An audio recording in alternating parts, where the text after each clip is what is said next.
नमस्कार दोस्तों, स्वागत है आपका अपना ही यूट्यूब चैनल टुडे एग्जाम पर। दोस्तों, आज की इस वीडियो में हम आरआरबी के द्वारा पूछे गए प्रीवियस ईयर क्वेश्चन को लेकर फुल डिटेल के साथ आपको समझाने वाले हैं। यकीन मानिए, आने वाले समय में अगर आप एग्ज़ाम देने वाले हैं तो आपको यहाँ से बहुत कुछ सीखने को मिल जाएगी। दोस्तों, आप सभी को पता होगा कि परोपकारिता का मिसाल महामानव साक्षात दानवीर इस दुनिया को आज सदा के लिए अलविदा कह चुके हैं। मैं बात कर रहा हूँ रतन टाटा साहब जी का, जो अब हमारे बीच नहीं रहे। उनके आत्मा के शांति हेतु हम लोग 5 सेकेंड का मौन धारण करते हैं।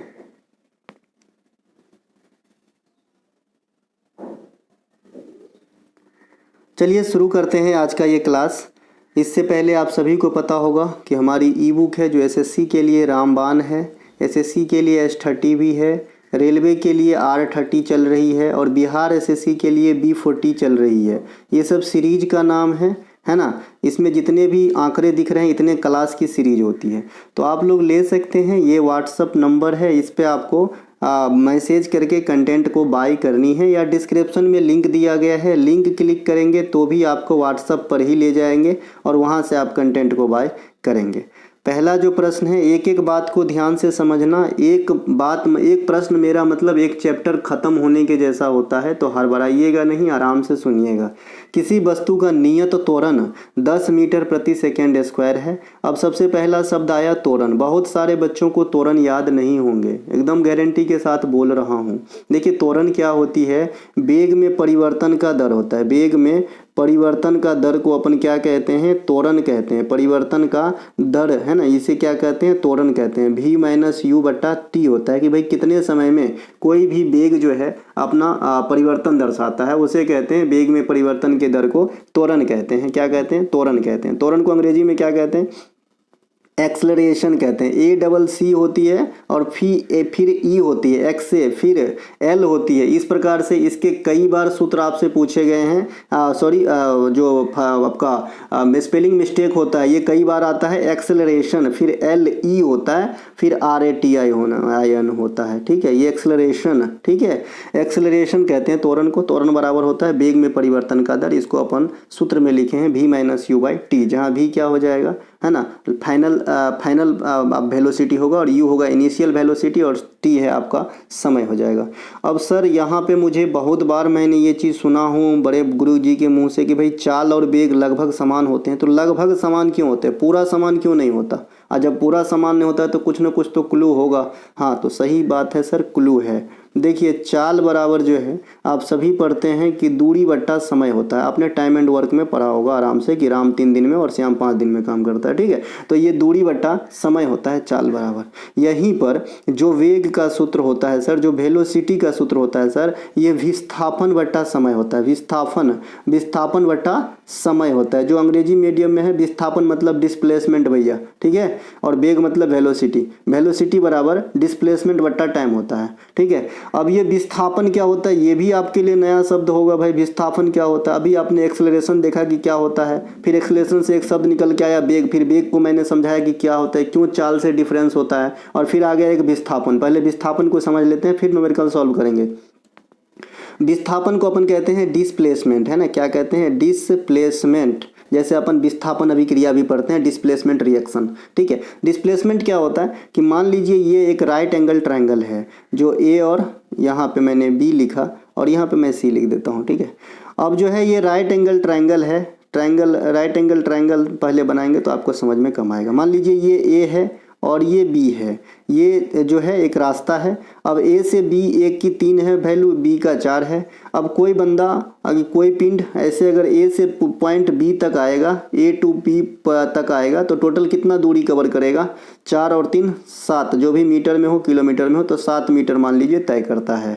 अब जो विस्थापन है ये सीधे सीधे शॉर्टेस्ट पाथ खोजता है, तो इसका अगर हम कर्ण के हिसाब से चलें तो ये 5 हो जाएगा राइट एंगल ट्रायंगल के हिसाब से, है ना। लंब स्क्वायर प्लस आधार स्क्वायर बराबर कर्ण स्क्वायर, फिर कर्ण निकाल देंगे। तो ये 5 जो हो गया ना, इसमें हो गया आपका डिस्प्लेसमेंट। ये 5 को अपन विस्थापन कहेंगे और 7 को अपन दूरी कहेंगे इस वाले केस में, जब 3 मीटर और 4 मीटर का कोई दो लंबा रास्ता अपने को साथ में तय करना हो। तो उनके जो शॉर्टेस्ट पाथ है ये हो गया विस्थापन, और ये जो लॉन्गेस्ट पाथ है ये हो गया दूरी, है ना। तो दूरी और विस्थापन आपने समझ गया है।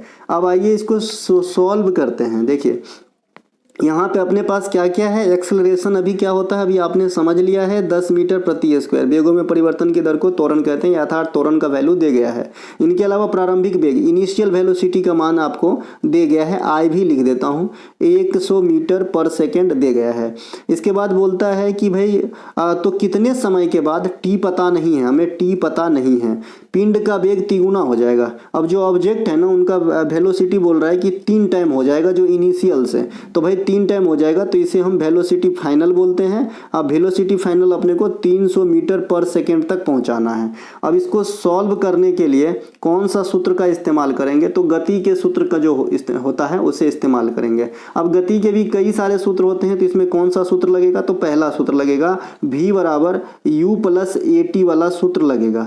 ये सवाल रेलवे में पिछले 5 सालों में 4 बार पूछे गए हैं, ठीक है। अब v बराबर u प्लस at में अब इसे रख दीजिए, ठीक है। तो v बराबर v का वैल्यू कितना है, जो फाइनल आपका वेलोसिटी होगा 300, तो इधर हम रख दिए 300। u का वैल्यू कितना है 100, इनिशियल मतलब वेलोसिटी, ठीक है। इसके अलावा a और t, a कितना है भैया, a का वैल्यू है 10 और t का मान पता नहीं है हमें। यहाँ लाके इसे घटा लेंगे तो ये 200 हो जाएगा और 200/10 हो जाएगा आपका क्या, t का वैल्यू। यहाँ से 0 से 0 उड़ जाएगा, t का वैल्यू क्या आ गया 20 सेकेंड, है ना। तो 20 सेकेंड में ये पिंड का जो ऑब्जेक्ट का जो गति है वो तिगुना हो जाएगी, ठीक है। तो ये आपको न्यूमेरिकल सॉल्व किया है मैंने गति के इस वाले सूत्र से, और सभी चीज़ों का मीनिंग मैंने समझाया है। त्वरण क्या होता है, विस्थापन क्या होता है ना, वेग और चाल में क्या डिफरेंस है, कहाँ से डिफरेंस आती है, क्यों आती है, ये सब मैंने आपको बता दिया है। आशा करते हैं कि आप समझे होंगे। देखिए गति की और भी समीकरण है, एक तो ये वाले सूत्र का इस्तेमाल होती है, एक अपन बचपन से पढ़ते आए हैं, s बराबर ut plus half AT square, है ना, ut plus half AT square. ये अपन बचपन से पढ़ते आए हैं। इसमें अभी आपने u का मान तो समझ गए ना क्या होता है, ये इनिशियल किसी भी ऑब्जेक्ट का इनिशियल वेग होता है ना। हाफ का मतलब तो हाफ ही होगा, a का मतलब एक्सेलरेशन और t का मतलब समय। अब बला रह गया s, ये s क्या है सर, है ना, ये s क्या है सर, तो s क्या है डिस्प्लेसमेंट, विस्थापन, अभी बता दिया था, है ना। लेकिन इंडिकेट किससे करते हैं ये नहीं बताया था। विस्थापन क्या होता है बता दिए थे कि शॉर्टेस्ट दूरी होता है किसी पाथ का, ठीक है। तो ये विस्थापन बराबर initial velocity plus half acceleration into, है ना, t स्क्वायर, ये होता है एक सूत्र। ये भी गति का ही सूत्र है। एक और सूत्र होता है गति का, 3 गो होता है, कभी कभी ये तीनों दे देगा और चौथा पूछेगा इनमें से कौन से गति के सूत्र एग्जिस्ट नहीं करता है, ठीक है भाई। तो एक होता है आपका v स्क्वायर, है ना, यानी फाइनल वेलोसिटी का स्क्वायर बराबर इनिशियल वेलोसिटी का स्क्वायर -2 इंटू एक्सलरेशन इंटू विस्थापन, एक वाला ये सूत्र होता है। तो 3 गो सूत्र आपको याद रखना ही रखना है, रेलवे के एग्जाम में जा रहे हैं, है ना, काम आएगी, ठीक है। तो इसको सॉल्व हमने कर दिया है, सभी जो इतने भी नए टर्म आए सभी का मीनिंग समझा दिए हैं कैसे होते हैं, तीनों गति का सूत्र लिख दिया। हम चलते हैं आगे।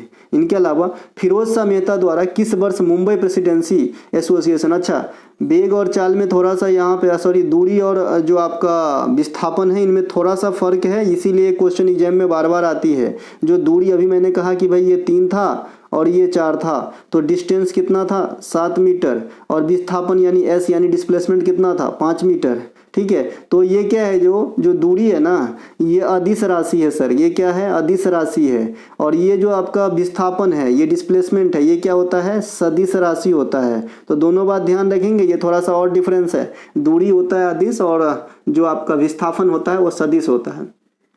अब अदिश और सदिश क्या होते हैं, तो जिनमें दिशा और परिमाण दोनों हो वो क्या कहलाते हैं सदिश, जिसमें दिशा नहीं हो वो अदिश कहलाते हैं, ठीक है भाई। चलते हैं आगे। इनके अलावा फिरोज शाह मेहता द्वारा किस वर्ष मुंबई प्रेसिडेंसी एसोसिएशन की स्थापना की गई, तो ये किया गया था 1885 में फिरोज शाह मेहता के द्वारा मुंबई प्रेसिडेंसी एसोसिएशन की स्थापना। आज जो है थोड़ा सा जो मन नहीं लग रहा है, पता नहीं क्यों, है ना। इनके अलावा जो आपका इंडियन ओलंपिक कमेटी है दोराबजी टाटा के द्वारा 1927 में बसाए गए थे, इन्हें ध्यान रख लेंगे। इनके अलावा जो आपका टिस्को है, टिस्को की स्थापना काफ़ी पूछे जाते हैं। ये 1907 में हुआ था टिस्को की स्थापना, तो इसे भी ध्यान रख लेंगे। इसके अलावा ये जो आपका 1944 देख रहे हैं, ये आपका क्या होता है भैया, ये बॉम्बे प्लान है ना, बॉम्बे प्लान है। ये बॉम्बे प्लान दिया गया था उद्योगपतियों के द्वारा। ये बॉम्बे प्लान 1944 में आया था। ये जो 1866 देख रहे हैं, ये ईस्ट इंडिया एसोसिएशन की स्थापना लंदन के अंदर किया गया था। किनके द्वारा, दादा भाई नौरोजी के द्वारा 1866 में। तो ये इनसे इधर जोड़ लेंगे, तो हर एक ऑप्शन को जोड़ लेंगे, और भी जो एक्स्ट्रा बताएं वो भी आप ध्यान रखिएगा, सभी काम के हैं। 1885 में आपके कांग्रेस का भी अधिवेशन मतलब स्थापना हुआ था एओ ह्यूम के द्वारा, डफरिन के काल में। इनके अलावा मृत घाटी, डेथ वैली क्यों प्रसिद्ध है? जो डेथ वैली है ना, मृत घाटी है ना, ये कहाँ पे है? सबसे पहली सवाल। तो ये जो डेथ वैली है, ये आपका कैलिफोर्निया के अंदर है। कैलिफोर्निया।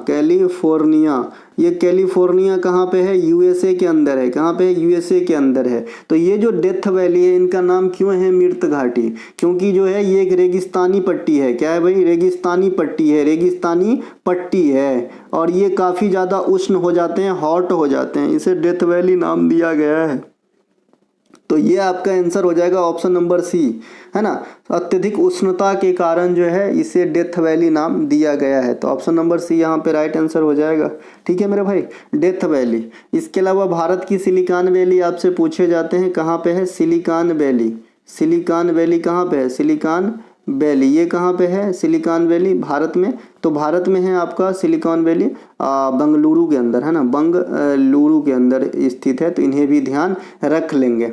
इसके अलावा जो मृत वाला शब्द है ना, इससे मृत सागर भी है, एक मृत सागर है। मृत सागर डेड सी जो है लबनीय झील है ना, लबनीय झील है। तो इन्हें भी ध्यान रखेंगे। एगो बौन झील होता है, ये बहुत ज़्यादा लबनीय झील है ना, लबनीय झील में बौन झील भी आता है, इसे भी ध्यान रखेंगे। मृत सागर को भी ध्यान रखेंगे। डेथ वैली कहाँ पे? कैलिफोर्निया में। क्या है? ये रेगिस्तानी पट्टी है। ये क्या होता है? उष्ण होते हैं बहुत ज़्यादा, इन्हें ध्यान रख लेंगे। दुनिया की सबसे बड़ी मरुस्थल कौन सा है? सहारा। मुझे आज तक ये समझ में नहीं इसका नाम सहारा कैसे है यार, इतना अच्छा नाम है ना, लेकिन अफ्रीका में है। ठीक है, तो ये जो है सहारा, है ना, मैं जानता हूँ ये जो प्लेट वाली सिस्टम है वहाँ से ये नाम पड़ा होगा प्राचीन काल में। ठीक है, ये सहारा है ना। इसके अलावा ये सहारा से पूछा जाता है ये कौन अफ्रीका में है? नॉर्थ अफ्रीका की साउथ अफ्रीका में? तो आप कहेंगे ये नॉर्थ अफ्रीका में है। ठीक है, इनके अलावा जो आपका पूछा जाता है कि ब्लैक पर्वत कहाँ है ना, ब्लैक पर्वत पूछा जाता है यहाँ पे। तो ब्लैक पर्वत या ब्लैक फॉरेस्ट भी कहते हैं। तो ये अपन जर्मनी के अंदर है, जर्मनी के अंदर है। ये पर्वतीय पट्टी है, जर्मनी के अंदर है। ठीक है, इन्हें ध्यान रखेंगे। ईडन गार्डन कहाँ पे है? हो ईडन गार्डन कहाँ पे है? ईडन गार्डन ये भी पहाड़ का पट्टी है ना। आप लोग बताइएगा ये ईडन गार्डन क्या है? ईडन गार्डन क्या है बताइएगा। चलते हैं आगे। अगला जो है हमारा सुपर 30 में से एक सवाल, ये क्वेश्चन वगैरह याद ही डायरेक्ट ही VVI करके ही रखना भाई। 2PbO + C 2Pb + CO2 अभिक्रिया में किस अभिक्रिया का उदाहरण है? आप लोग बताएंगे। 2PbO है ना, ये आपका लेड ऑक्साइड है, इसको अपन कार्बन से प्रतिक्रिया करा दिए हैं, तो 2Pb बन रहा है, Pb को अलग कर दिया और अपन कार्बन डाइऑक्साइड प्रोडक्ट के रूप में 2 ले रहे हैं। तो ये कौन से अभिक्रिया होंगे? अवकरण, ऑक्सीकरण, रेडॉक्स या संयोजन? इसका राइट आंसर हो जाएगा रेडॉक्स अभिक्रिया। अब रेडॉक्स अभिक्रिया होने के लिए पहले रेडॉक्स अभिक्रिया को जानेंगे कि क्या होता है। देखिए, रेडॉक्स अभिक्रिया 2 शब्द से लिया गया है। रिडक्शन से रेड लिया गया है ना, रिडक्शन से क्या लिया गया है? रेड। अब फिर जो ऑक्सीडेशन होता है वहाँ से OX चुराया गया है, तो इसे अपन रेडॉक्स इस प्रकार से पढ़ते हैं, रेडॉक्स अभिक्रिया। ठीक है, इसका मतलब होता है कि किसी भी अभिक्रिया में एट अ टाइम ऑक्सीडेशन भी होता हो और रिडक्शन भी होता हो, यानी अवकरण भी होता, ऑक्सीकरण, ऑक्सीडेशन को ऑक्सीकरण कहते हैं। हिंदी में थोड़ा यहाँ पे प्रॉब्लम हो जाती है, इसीलिए अंग्रेजी पे ही चले। ऑक्सीकरण और रिडक्शन को अपन क्या कहते हैं? अवकरण कहते हैं। क्या कहते हैं? अवकरण कहते हैं। तो ये दोनों प्रक्रिया अगर किसी भी रिएक्शन में एक साथ घट रहा है तो इसे अपन क्या कहते हैं? रेडॉक्स अभिक्रिया कहते हैं। और ये 100% 99.9% केस में ऐसा ही होगा कि अगर किसी भी अभिक्रिया में ऑक्सीकरण हो रहा है तो अवकरण भी होता ही होता है। है ना। तो ऑक्सीकरण और अवकरण सिर्फ समझने के लिए अलग अलग है, बाद में चेन में जो रिएक्ट होता है वो साथ में ही होता है। आइए इसे देखते हैं। तो आंसर हो गया आपका रेडॉक्स अभिक्रिया। ये कैसे होते हैं आइए समझाते हैं। सबसे पहले अवकरण या ऑक्सीडेशन, अवकरण या रिडक्शन किसे कहते हैं। देखिए यहाँ पे जैसे जैसे समझा रहा हूँ एक बार मेरे साथ बोलेंगे आपका काम हो जाएगा। देखिए ऑक्सीडेशन, या फिर इसे हम कहते हैं, स्क्रीन छोटा है तो शॉर्ट ही लिखना पड़ेगा, ऑक्सीडेशन, या हम इसे कहते हैं ऑक्सीकरण, है ना, ऑक्सीकरण। इसमें क्या होता है, एडिशन ऑफ ऑक्सीजन होता है। ऑक्सीजन को अपन जोड़ते हैं, है ना, और हाइड्रोजन को अपन घटाते हैं। यहाँ पे माइनस और प्लस से मैं काम चला लिया हूँ। प्लस मतलब जोड़ना और हाइड्रोजन मतलब हाइड्रोजन का निकलना, यानी addition of oxygen, removal of hydrogen, ये क्या होते हैं, ऑक्सीडेशन। क्या हिंदी में क्या कहते हैं, ऑक्सीकरण। ठीक है। अगर इसमें और भी अगर आप डीप में जाएं तो आप कहेंगे अधातु नन मेटल तत्व को जोड़ो और मेटल तत्व को निकालो, है ना। लेकिन ये वाला बहुत बिरले में ही आपको जो है काम आएगा, इसीलिए सिर्फ इतना ही याद रखना है ना। Addition of oxygen, removal of hydrogen क्या कहलाते हैं, ऑक्सीडेशन। ठीक है। अब हम आते हैं रिडक्शन के ऊपर।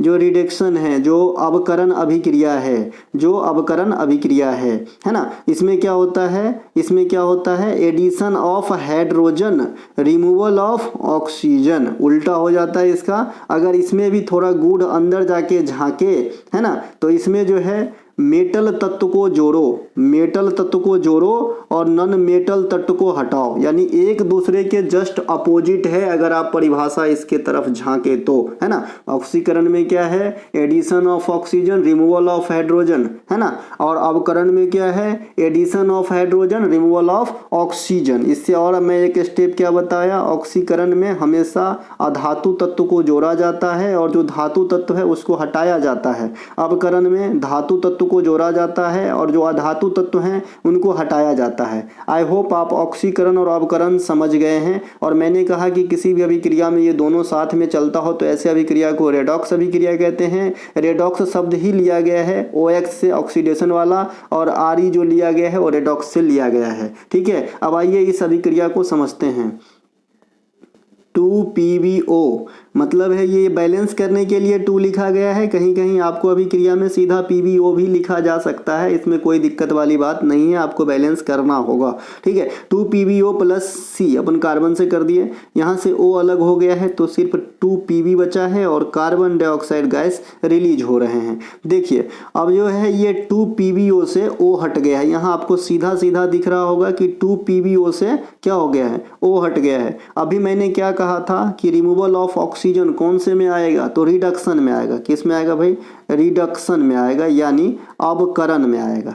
तो 2PbO का क्या हो गया, अवकरण हो गया। क्या हो गया सर, अवकरण हो गया किसका, PbO का। ठीक है। अवकरण हो गया किसका, PbO का। ठीक है। अब इधर के तरफ जरा झांकेंगे सर, इस C में O2 आके ऐड हो गया है, मतलब क्या हो गया, एडिशन ऑफ ऑक्सीजन। क्या कहलाता है, ऑक्सीडेशन।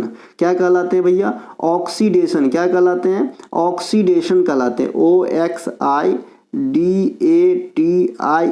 इसे हिंदी में अपन ऑक्सीकरण कहेंगे। ठीक है। तो आपको दिख रहा है कि 2PbO का हो गया है रिडक्शन यानी अवकरण, और C का यानी कार्बन का हो गया है ऑक्सीडेशन यानी ऑक्सीकरण। तो इस अभिक्रिया में दोनों प्रक्रिया हुआ है, ऑक्सीकरण और अवकरण का, इसीलिए यह कौन सा अभिक्रिया हुआ था, रेडॉक्स अभिक्रिया हुआ था। लेकिन इतना समझने से भी काम न चलता है, क्योंकि आजकल एग्जामिनर हो गया है खतरनाक। अब आपसे पूछेगा कि इसी अभिक्रिया में ऑक्सीडाइजिंग एजेंट कौन सा है और रिड्यूसिंग एजेंट कौन सा है। ठीक है भाई। तो ये ध्यान रखिएगा कि जैसे अवकरण और ऑक्सीकरण हमने पहचाना है, सेम उल्टा कर देना है। देखिए यहाँ पे आपका अवकरण हो रहा था Pb का, तो इसे हम कहेंगे ऑक्सीडाइजिंग एजेंट, है ना, ऑक्सीडाइजिंग एजेंट कहेंगे इसे, है ना, ऑक्सीडाइजिंग एजेंट कहेंगे। ठीक है। क्योंकि ये रिडक्शन हुआ था इसका, और जिसका रिडक्शन होगा उसका उल्टा क्या होता है, ऑक्सीडेशन। तो जिसका हुआ है रिडक्शन उसे हम कहेंगे ऑक्सीडाइजिंग एजेंट, और जिसका हुआ है ऑक्सीडेशन इसे हम कहेंगे रिड्यूसिंग एजेंट, है ना। इसे हम क्या कहेंगे, रिड्यूसिंग एजेंट कहेंगे, है ना। कितने बच्चे को समझ में आया भाई। समझ में आया कि नहीं आया? ऑक्सीकरण अवकरण मैंने समझा दिया है कि क्या होता है, फिर से रिपीट करता हूँ। ऑक्सीकरण मतलब है ना addition of oxygen, removal of hydrogen. Reduction या अवकरण मतलब addition of hydrogen, removal of oxygen, यानी जस्ट उल्टा। ठीक है, इनके अलावा मैंने क्या कहा कि भाई जिन तत्वों से ऑक्सीजन हटा है, जिन तत्वों से ऑक्सीजन हटा है, इनको क्या कहेंगे कि इसके साथ क्या हो गया, तो इसके साथ धोखा नहीं हो गया, इनके साथ अवकरण हो गया, रिडक्शन हो गया। और मैंने कहा कि जिनके साथ रिडक्शन होगा वह कौन सा एजेंट होगा, तो उल्टा वाला ऑक्सीडाइजिंग एजेंट होगा। और जिनके साथ ऑक्सीडेशन होगा वो कौन सा एडिशन होगा, तो उसका उल्टा वाला रिड्यूसिंग एजेंट होगा। आई होप आप समझ गए हैं। इतना समझने से आपके रेलवे के किसी भी एग्जाम में मेरे तरफ से एक क्वेश्चन फिक्स रखिएगा। अभी जो 5 मिनट पहले से जो मैं बात समझा रहा हूँ, खाली अब इतना भी समझे होंगे तो आने वाले समय में 2 नंबर, एक क्वेश्चन कितने नंबर का होता है, 2 नंबर का, तो 2 नंबर फिक्स रखिएगा, इसमें कोई डॉट नहीं है। चलते हैं आगे। बाद बाकी संयोजन अभिक्रिया क्या होता है, मैंने आपको बता दिया था कि भाई कई सारे 2 प्रोडक्ट मिलके एक नए प्रोडक्ट का निर्माण करते हैं, वो होता है संयोजन अभिक्रिया। जैसे मैंने आपको जिंदा चूना और आपका जो है जल की प्रतिक्रिया को समझाया था कि भाई कली चूना और जल की प्रतिक्रिया से CaOH का होल ट्वाइस बनता है, और इस प्रोसेस में जो है आपका हीट निकलती है, इसीलिए ये उष्मा है ना, उष्माक्षेपी अभिक्रिया भी है और साथ ही साथ संयोजन अभिक्रिया भी है। वियोजन अभिक्रिया जस्ट इसके उल्टा होते हैं कि भाई एक प्रोडक्ट के टूट के जो है 2 प्रोडक्ट बनाते हैं। ठीक है, चलते हैं आगे।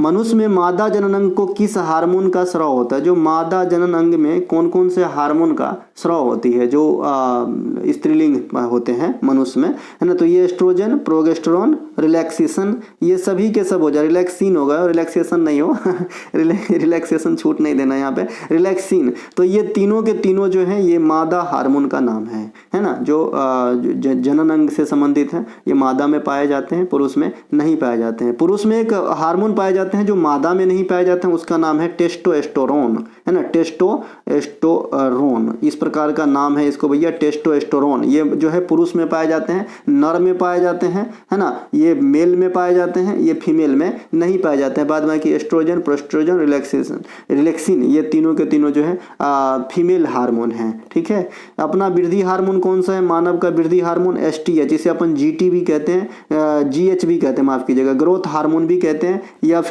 STH भी कहते हैं। ये कहाँ से निकलती है बताया था पहले भी, ये पीयूष ग्रंथि से निकलती है सर, पीयूष ग्रंथि से। इसे मास्टर ग्लैंड या पिट्यूटरी ग्रंथि भी कहते हैं। ये मानव शरीर में सबसे छोटी ग्रंथि होती है जो मस्तिष्क में पाई जाती है, इन्हें ध्यान रखेंगे। इनके अलावा हार्मोन का स्रोत कहाँ से होता है? इंडोक्राइन या एक्सोक्राइन से। कोई भी बच्चा, तो इंडोक्राइन ग्रंथि से होती है हार्मोन का स्राव। हार्मोन जो है कहाँ पे रिलीज होता है? ब्लड के अंदर रिलीज होता है। और जो एंजाइम होता है वो कहाँ पे रिलीज होता है? तो एंजाइम जो है किसी विशेष नली के द्वारा जहाँ पे जरूरत है ना वहीं पे रिलीज होगा। जैसे खाना पचाने के लिए अभी चाहिए हमें, तो खाना कहाँ पे है, वहीं पे भेजा जाएगा डायरेक्ट। ठीक है, लेकिन जो ब्लड में आती है वो हार्मोन आती है, इसीलिए पंक्रियाज जो है मिश्रित ग्लैंड है, क्योंकि वो हार्मोन और एंजाइम दोनों का जो है स्त्राव करते हैं। भगवान महावीर को किस नदी के किनारे ज्ञान की प्राप्ति हुई थी? तो भैया भगवान महावीर हैं ये, तो ये निरंजना नदी के किनारे होगा क्या? फल्गु के होंगे, रिजुपालिका के होंगे, कोसी के होंगे, तो ये हो जाएंगे आपके रिजुपालिका नदी के किनारे। किसके होंगे? रिजुपालिका नदी के किनारे, ऑप्शन नंबर C हो जाएंगे। देखिए भगवान महावीर ये जैन धर्म के गुरु हैं, है ना, जैन धर्म के प्रथम गुरु नहीं है ये जैन धर्म के 24वें तीर्थंकर हैं। जैन धर्म के प्रथम गुरु कौन है? ऋषभ देव हैं। कौन है? ऋषभ गलत लिखा गया,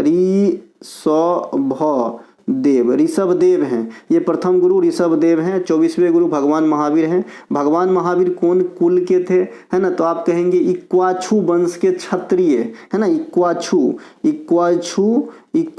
वंश के क्षत्रिय जो है गोत्र से, मतलब आप क्या कर सकते हैं, वर्ण से थे। ठीक है, इनके अलावा भगवान महावीर कौन भाषा में उपदेश दिए थे?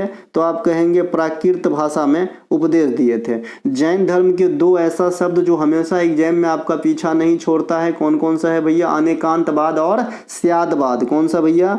अनेकांतवाद और स्यादवाद, ये जो शब्द हैं ये जैन धर्म में है ना इस्तेमाल होती है। जैन धर्म के दो पार्ट कौन कौन से हैं?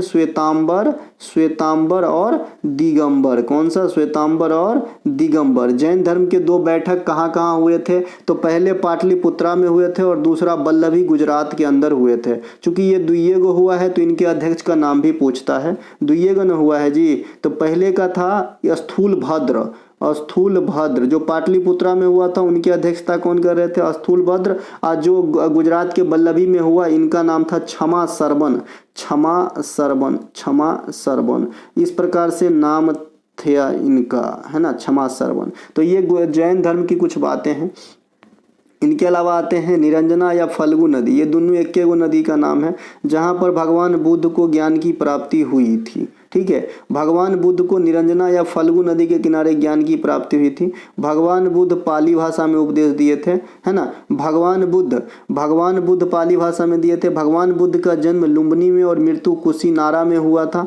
बुद्ध के जो 4 गो बैठक हुए बड़े बड़े, वो 4 गो किसके किसके काल में? अजातशत्रु, कालाशोक, अशोक और कनिष्क के काल में। ठीक है, पहला हुआ आपका कहाँ पे? अजातशत्रु राजगीर। दूसरा कहाँ पे? कालाशोक वैशाली। तीसरा पाटलिपुत्रा में अशोक के समय और चौथा कुंडलवन कश्मीर में कनिष्क के समय हुआ था। ठीक है, तो ये बौद्ध धर्म और जैन धर्म के बारे में थोड़ा सा हमने आपको बताया है। ये है कि भाई भारत के 8 राज्यों, एक सेकेंड,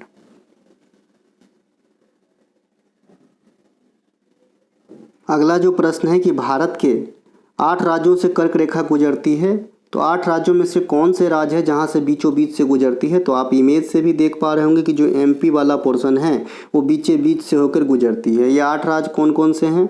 गुजरात है, राजस्थान है, मध्य प्रदेश है, छत्तीसगढ़ है ना। इसके अलावा झारखंड, वेस्ट बंगाल, त्रिपुरा और मिजोरम है। तो ये आपका 8 राज्य है जहाँ से कर्क रेखा गुजरती है भारत में। कर्क रेखा किसे कहते हैं? 23.5 डिग्री नॉर्थ को कहते हैं। और 23.5 डिग्री साउथ को किसे कहते हैं भैया? क्या कहते हैं? मकर रेखा कहते हैं, मकर रेखा कहते हैं। जो आपका मानक समय है इंडिया में वो कितने स्टेट से होकर गुजरती है? तो मानक समय 5 स्टेट से होकर गुजरती है। कौन कौन से स्टेट है? यूपी, एमपी, छत्तीसगढ़, है ना। यूपी, एमपी, छत्तीसगढ़, ओडिशा और आपका आंध्र प्रदेश। तो ये जो 5 स्टेट है जहां से आपका मानक समय गुजरती है। भारत का जो मानक देशांतर है वो कितना है भैया? 82.5 डिग्री ईस्ट है, पूर्वी देशांतर है। भारत का जो समय है वो ग्रीनविच से कितना घंटे आगे चलते हैं? तो 5.5 घंटा आगे चलते हैं। ये कैसे 5.5 घंटा आगे चलते हैं? कि 82.5 डिग्री पूर्व में है ना, 1 डिग्री का वैल्यू होता है 4 मिनट। इससे गुना करेंगे 330 आंसर आएगा। 330 का मतलब 5 घंटा 30 मिनट। इसीलिए ग्रीनविच की तुलना में इंडिया का समय 5 घंटा 30 मिनट आगे चलती है। अगर ग्रीनविच की तुलना में इंडिया पश्चिम देशांतर पे होता तो 5.5 घंटे पीछे चलता, अगर सेम 82.5 डिग्री पे होते तो ये बात सब समझेंगे। यहाँ से भी क्वेश्चन आपके एग्जाम में आते हैं। कर्क रेखा को 2 बार काटने वाली इंडिया में नदी जो है इनका नाम है माही नदी, इन्हें भी ध्यान रखेंगे। इनके अलावा निम्नलिखित में से कौन सा मौलिक अधिकार भारतीय नागरिकों के साथ साथ विदेशियों को भी प्राप्त है?